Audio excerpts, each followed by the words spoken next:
Yun, magandang araw po mga kasaka. So yun, pitas naman po tayo ng ito, okra. So araw-araw po natin itong ginagawa. Every morning.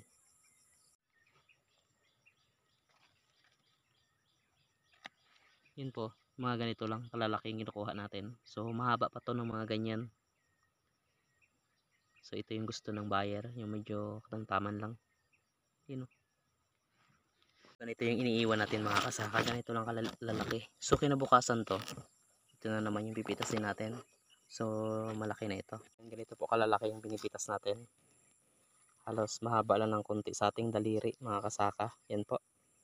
Bukas bata pa rin naman ito mga kasaka. Pwede pa rin naman gulayan. Kaso nga lang kapag bininta natin sa ating buyer, so malulugi rin siya kasi nga nasa 3 to 4 days matanda na po ito.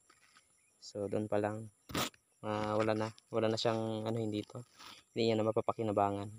So yun mga kasaka, so hindi ko na ipapakita lahat ng pamimitas ko. Ipapakita ko na lang yung kabuuhan kung mapipitas mamaya. So medyo marami-rami pa kasi yung pipitasin natin. Pupunta pa tayo doon sa baba.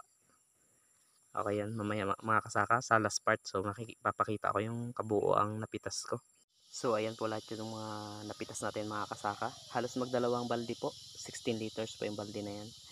Okay, maraming salamat sa panonood. Happy farming!